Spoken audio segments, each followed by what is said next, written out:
Bonjour Laurent, comment vas-tu? Bonjour Donald, ça va, toi, Enchanté. merci. Donc, comme je t'avais demandé, en fait, on se pose la question avec pas mal d'agriculteurs, pourquoi finalement stocker de l'azote à la ferme? Donc je sais qu'à l'époque, c'était une grande discussion, puisque quand tu es venu sur la ferme, tu as tout analysé les coûts. Et du coup, qu'est-ce qui te fait stocker à la ferme maintenant? Bah, avant tout, moi, c'est surtout le prix. Aujourd'hui, on est tous, dans toutes nos fermes, on réfléchit à la marge brute. Et aujourd'hui, moi, je travaille que sur mes marges brutes. Et l'intérêt de pouvoir stocker à la ferme, c'est avant tout de pouvoir maîtriser cette marge brute où je peux acheter mon azote à la période que je décide, et selon les prix qui me sont proposés. D'accord. Donc là, en fait, tu l'achètes en mort de saison, Voilà. et tu l'avais acheté combien d'ailleurs en mort de saison, ton azote? Alors là, je l'ai acheté à 160. 160 euros. 160. Et aujourd'hui, il a combien? 100 euros de plus. 260. Donc au camion, ça fait 30 tonnes. Donc ça te fait 3000 euros d'économie actuellement par camion. Parce que c'est intéressant, parce que d'après Ternet, on s'aperçoit que depuis 3 ans, la moyenne sur les 3 dernières années entre le prix mort de saison et le prix haut pleine saison, il est de 67 euros d'écart. Donc là, on est en moyenne haute. Oui, c'est énorme. Alors, moi, je le fais aussi par rapport au volume que j'ai à traiter. Et quand je multiplie par 6 cubes, ben voilà, 3 x 6, 18. Donc c'est pas... Parce que, après, quels sont les avantages de stocker les azote à la ferme? Stocker, c'est l'indépendance. Déjà l'indépendance par rapport à la coopérative. Où moi, si je dois... Maintenant, je peux complètement gérer mes samedis dimanches. J'ai pas besoin d'attendre à la coopérative. Même si j'ai une coopérative qui propose un badge, je vois la dernière fois, il y avait tout le monde, forcément, quand c'est le moment d'aller faire de l'azote, tout le monde y va en même temps. Et le dernier coup, j'avais 4 tracteurs de. Si je devais aller à la COP, j'avais 4 tracteurs devant moi. 4 tracteurs devant toi? Ah oui, donc ça fait vite, il y a vite facilement 45 minutes d'attente. Donc vous avez 45 minutes à attendre pour pouvoir. Même s'il y avait un badge, quoi. Même s'il y avait le badge, oui, puisque tout le monde y va en même temps. Donc, moi, c'est pour ça que j'ai aussi en même temps investi dans des cuves de transport. J'emmène 16 000 litres d'un coup. Et je vois la dernière fois, j'ai pu passer 20 000 litres dans ma journée tranquillement. Putain, un début de chantier, c'est long. Bah oui. Et une autre chose, parce qu'avant, ton oncle, il faisait comment? Il achetait tout au même fournisseur? Oui, alors mon oncle, c'était un peu l'ancienne génération où on faisait tout, on passait tout par l'OS et c'était l'OS qui gérait tout, hein.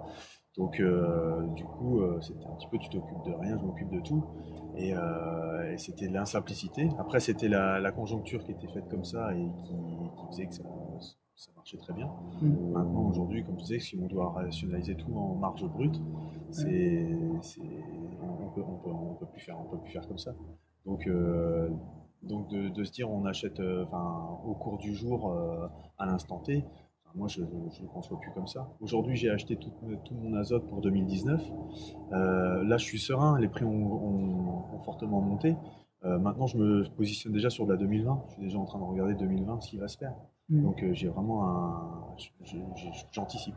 Et d'avoir les cubes, du coup, ça te permet de comparer avec d'autres fournisseurs d'azote? Comment tu fais? Tu regardes à plusieurs. Bah oui, tout à fait. En même temps, du coup, alors quand avant on n'avait que l'OS qui proposait tel prix, bah c'était le prix et puis voilà. Mais maintenant, de pouvoir avoir son azote chez soi, bah, ils le savent aussi, les OS. Donc du coup, quand vous appelez pour un prix, ils savent très bien pertinemment que vous avez regardé autre part. Donc, donc de là, on arrive à avoir le meilleur de chacun. Mais en plus de ça, bon, là, effectivement, tu es obligé d'acheter des cuves.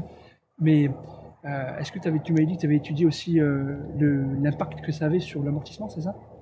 Oui, bah oui, c'est pas négligeable non plus, puisque là, moi, j'ai 6 cuves. Du coup,